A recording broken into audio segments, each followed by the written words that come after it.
Hello and welcome to your messages for the week. Today is Saturday.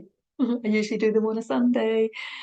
Saturday, the 22nd of April, 2023. And these are your cards and messages for the coming week. If you haven't already seen the messages for the month of April, then check them out. Link in the description, video in the end screen. So just seeing what's coming out now. Anything else? They're face down. If you're new to my channel, welcome. Lovely to have you here. And if you're an old timer coming back, thank you. I really appreciate you returning. And those of you that don't know, I am putting the cards face down. I don't see them until I turn them over as I go. So it's a little bit of a different way of doing it, but I don't know. It's the way I do it. And do we have anything else? No, I don't think so. We have 5 cards. And I'm not getting anything else at the moment. So shall we dive straight in? The first one today, the Tower. I'm actually not surprised. It's pretty much how I'm feeling at the moment. And we know that the cards are always for me. Things upside down, things not feeling very comfortable. We're being catapulted, I want to say, into higher levels of consciousness. And very often that creates instability.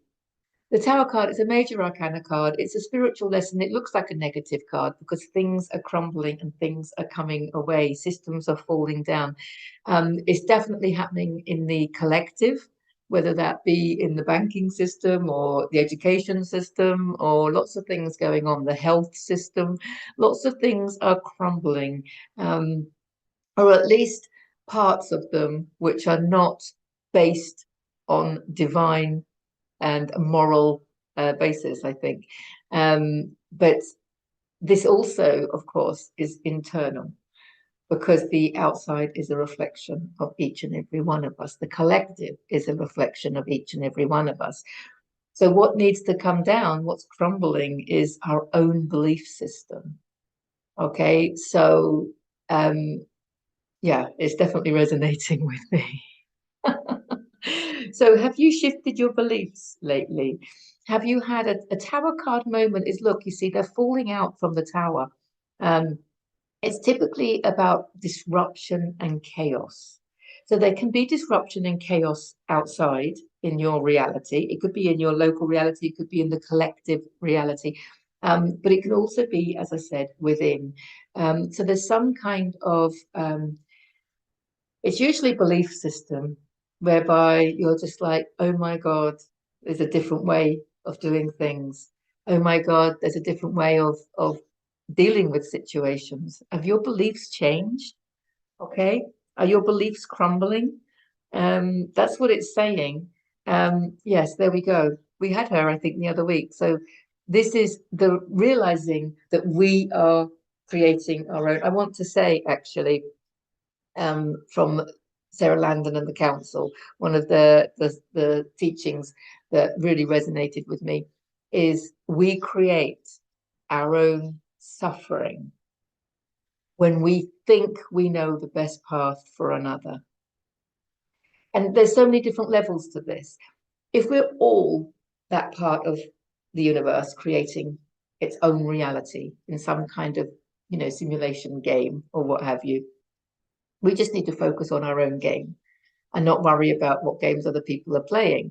So you've got that level of it. So don't worry about other people's path. Just worry about your own game.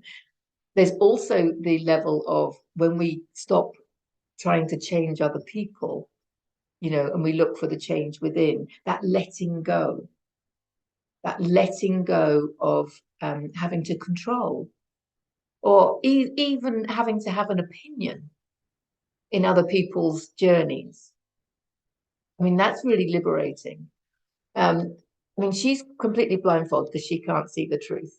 And she's completely restricted, but by her own doing. because we are the creators of our own reality. We're creating the whole lot. So if we're feeling suffering, we can acknowledge that and look into it and to why are we creating this, but take responsibility, radical responsibility. That was last week's, wasn't it? Radical responsibility. So that's still appropriate this week as well, taking radical responsibility for the way that we feel. If we feel angry or fearful or anything, that's our emotion. That's our emotion. Other people might be triggering it. More triggers, more understanding triggers. I'll put a link in description in the video in the end screen. I think that's a really important part of the whole inner work, isn't it? Is understanding that the people triggering us are doing us a favor because they're actually helping us cleanse ourselves of those emotions that are coming up. Because if they weren't triggering us, that whatever it might be, humiliation, anger, feeling of worthlessness, fear, whatever it might be, it wouldn't be coming out, would it, if we were not being triggered? So they're doing us a favor because we want to cleanse ourselves of those emotions. But this is very much connected to beliefs, of course. So when I said this is your belief system coming down, it's just like having aha moments of like, oh my God, things I thought were true are not true. And maybe things you thought were not true are true. Truth can be really relative. It can be really subjective, can't it? But she is definitely creating her own suffering because of her beliefs. I mean, the castle represents your goals in life. So she's stopping herself from achieving her goals because she thinks she can't afford it, she's not good enough, or what have you. So that's another level, another way to look at it. That bit could be resonating with you. Oh, also, she's believing that she knows the best path, and yet she's actually got herself tangled up. So she really does need to take a breath and let this tower collapse. It's very egoic, this tower. Let the ego go, and just trust in the divine energy. Trust in the divine energy. Let's see what else is going on.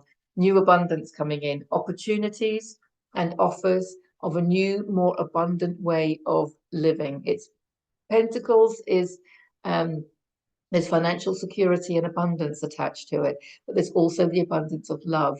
And it's earth, so it's stability and safety and security. So this is nice because we've just got a collapsing tower here, which is coming down to the ground. So we're not feeling very secure. So we're being shaken. We're being shaken, basically. But this is the realization, this is the radical responsibility that it's our thoughts and our beliefs and our opinions that are causing our own suffering.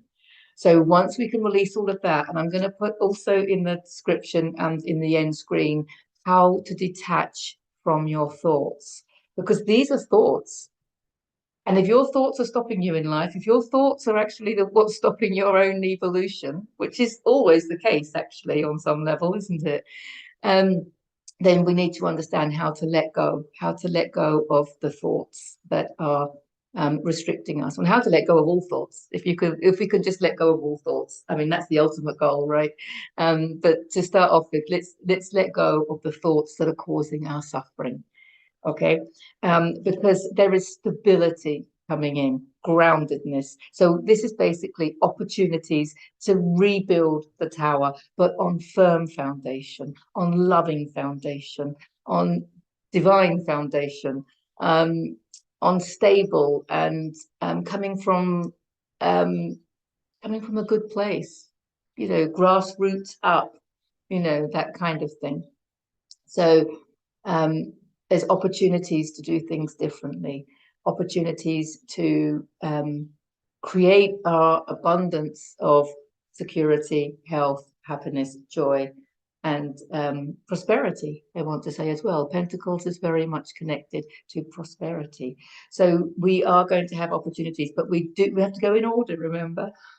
We have to let go of these thoughts. Definitely, it's about letting go of these thoughts. But I think with these Tower card moments, that are happening on all levels, So be interesting to know how it's happening and how it's showing up in your reality at the moment. We need to go through this in order for us to reflect on these thoughts, to be able to identify them so that we can let go of them and make way for a more abundant approach to playing the game of life. Oh, there we go. Look, we've got an Ace of Pentacles as well. That's brilliant. So we've got opportunities coming in to do things differently. And that's going to create this beautiful new, yeah, it's spiritually guided. It's just beautiful. It's definitely more prosperous. I want to say it's a more prosperous path for us. There's definitely money attached to Pentacles. And I think it comes from another of my favorite teachings from Sara Landon and the Council is our level of consciousness is our new currency. This is our new currency. It's a coin. Okay, it's gold. Ah, here we go. Let's put a little bit of that in the mix, shall we? Gold and silver, precious metals, our new currency. That's a little sideline. What I wanted to say from the council, no, was our level of consciousness. Our level of consciousness is our new currency. We are creating our reality from the level of consciousness that we're at. So the higher our level of consciousness, the higher our frequency, then the higher the frequency of the reality that we're creating, and the higher the abundance. This is abundance.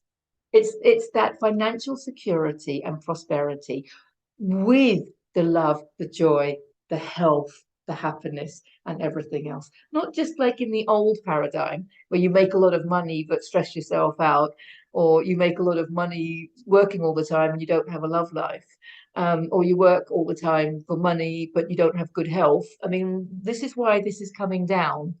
It's one of the reasons why this tower is coming down.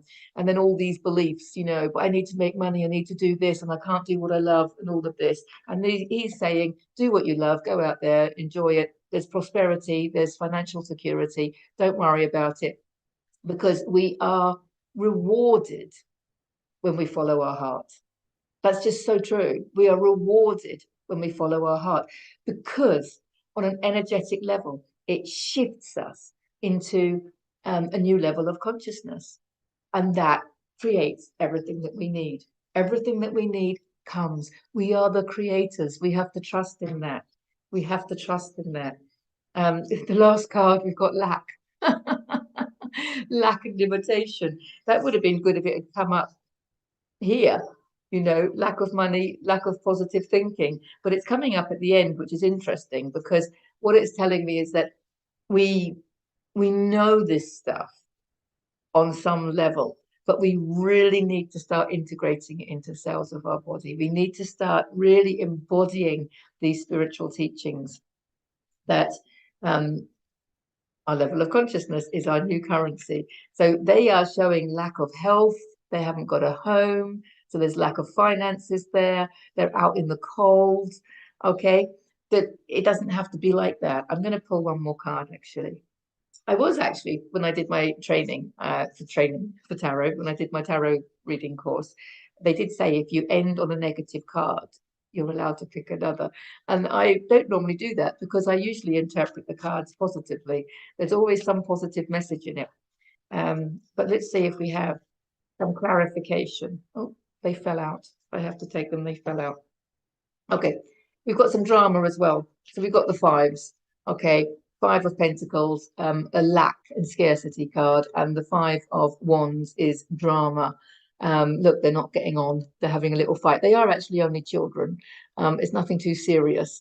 But this is a little bit of drama that's going on because of the unrest, I guess. And it can all be internal, of course, because the very last card is the Eight of Cups. And he's walking away from it all. He's walking away from the drama. He's walking away from the people that are triggering him. He's walking away from the disruption and the chaos. Okay. He's walking away from the disruption and the chaos. He's walking away from these negative thoughts, right? He's going to reflect on them.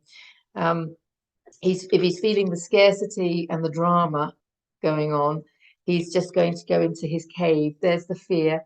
He's got radical responsibility. He's taking radical responsibility for his own emotions. The cups are emotions. They're the water sign. And the sun and the moon, like this, is the subconscious fears. So he is taking responsibility for his own feelings, and he's going into a cave to work through them, because he knows that his future lies in his frequency, not in his bank account. But he also knows that his level of consciousness can be expanded by raising your frequency. He understands that by processing negative emotions, so if you're feeling angry or fearful or what have you, feeling into it, this is Eckhart Tolle teaches this in The Power of Now. Feeling into the emotion, feel where in your body that you can feel it, put your consciousness on it, love yourself, let your higher self, you are your higher self, you're opening the space, holding space with love and compassion for your human, okay? Holding space for your human to process these emotions, to feel it. You might want to cry it out, or you might just want to feel the emotion coming up. Having a good cry, I've always been a big fan of having a good cry. If you think about it, crying is your body's natural mechanism to process negative emotions. It's a God-given mechanism to process. I mean, that's what we're doing all the time, is processing these trapped and negative emotions. With the emotion code, EFT, with all the different modalities. This is what we want to do. We want to release these negative emotions from within our energy field, because what's happening is they are getting reflected back to us. We are creating a reality from the frequency that we are. So when we have these low frequency emotions, they're going to appear in our reality in situations that are going to create us to be angry, frustrated, humiliated, jealous, whatever, fearful. We are the creators, and we create from those emotions, and he knows that. That's why he's going into his cave to focus on them, have a good cry to let them out. You could have a good laugh to let them out, and you don't need to cry. I mean, some people are not criers, that's fine. You can just focus. Your consciousness is your light, and we need to put the light on it. We need to be aware of them. So it's just being aware, okay, I've got these emotions coming up. Having a good friend to, as a sounding board is really good. As long as it's someone that doesn't want to keep telling you what to do, you just want to use it as a sounding board. Just to process. Talking about stuff does help us process stuff. It brings up those emotions. And then we need to feel it to heal it. So that's what he's doing. But he's got the sense to do it on his own in a cave. He's taking radical responsibility for these emotions. He's not reacting to the triggers outside of him. He's not reacting to the drama. He's not having a dramatic response. He's not having a self-pity response. He's holding space for his human, so that the human can process the emotions. It's an inside job. That's what I want to say. It's an inside job. It's an inside job this week, understanding it. But this is the powerful one. It's all part of clearing the way so that we can raise our frequency and expand our level of consciousness, and create from a higher place. And it involves not judging ourselves. When we were here, we're not judging these thoughts. If they're not serving us, we just want to change them for thoughts that are serving us. We don't need to judge ourselves or other people for their thoughts. We don't need to judge ourselves for having these emotions. We don't need to judge the people that are triggering us. Well, actually, we can judge them favorably by saying thank you. Yeah, interesting one. Very much kind of like down, up, down, up. A little bit of that. Is it going to be a turbulent week? Okay, I think the advice here, the guidance coming through, is to realize that we are the creators. We're creating it all. It's an inside job. It's an inside job. So there is time on your own again. There's your solitude. We need time for solitude. But we need to face these fears. We need to face any fears that are coming up. It could be in any area of life. And I think astrologically, the universe is helping us because it's just triggers the universe. I think astrologically, we get triggered as well, which is all for our benefit. It's all good because otherwise we wouldn't know that we had that fear or that anger or that, guilt or that shame or that humiliation or whatever it might be, that unworthiness, not deserving. It's really, we're right in the core of the onion now. Um, so this is understanding that you change within, it changes what's outside. And when we all do it, that's how we change the collective. So we can build our new towers. I don't know whether we want towers, do we? I think we'd rather just have little lower buildings, bungalows in the countryside. Tents, in my case, lots of tents in the countryside. Okay, that's your messages for this week. Let me know if they resonate or not. And yeah, have a good week. Get in touch if you want a private reading. Love you all. Bye for now.